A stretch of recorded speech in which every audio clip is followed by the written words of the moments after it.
بسم اللہ الرحمن الرحیم۔ السلام علیکم، یوٹیوب چینل نور ایمان ون۔ آج کا واقعہ ہے تخلیق حضرت آدم علیہ السلام۔ یہ واقعہ قصص الانبیاء سے پیش کیا جا رہا ہے۔ حضرت حوا علیہ السلام کی پیدائش۔ ارشاد باری تعالی ہے، ترجمہ: لوگوں اپنے پروردگار سے ڈرو جس نے تم کو ایک جان سے پیدا کیا اور اسی سے اس کا جوڑا بنایا، پھر ان دونوں سے کثرت سے مرد عورت پیدا کر کے روئے زمین پر پھیلا دیے۔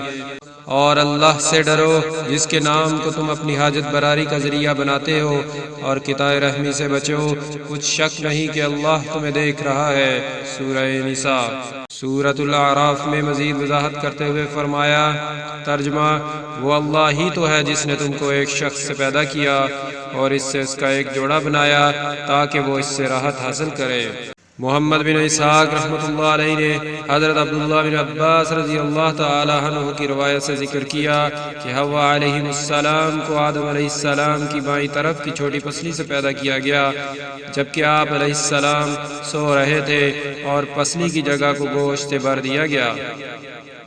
حضرت ابو ہریرہ رضی اللہ تعالی عنہ بیان کرتے ہیں کہ رسول اللہ صلی اللہ علیہ وسلم نے فرمایا، عورتوں سے حسن سلوک کی نصیحت قبول کرو، کیونکہ وہ پسلی سے پیدا کی گئی ہیں، اور سب سے ٹیڑھی پسلی وہ ہے جو سب سے اوپر والی ہے۔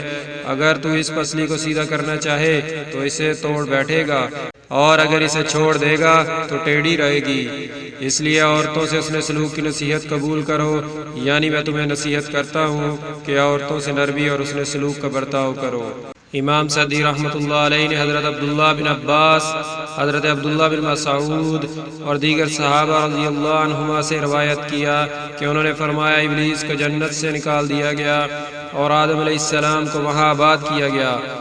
آپ جنت میں اکیلے گھومتے پھرتے تھے، ان کا کوئی ساتھی نہ تھا جس سے انہیں تسکین حاصل ہوتی۔ ایک بار وہ سوئے، جب جاگے تو دیکھا ان کے سر کے پاس ایک خاتون بیٹھی ہے، انہیں اللہ نے آپ کی پسلی سے پیدا فرمایا تھا۔ آپ علیہ السلام نے فرمایا، تو کون ہے؟ انہوں نے کہا، عورت ہوں۔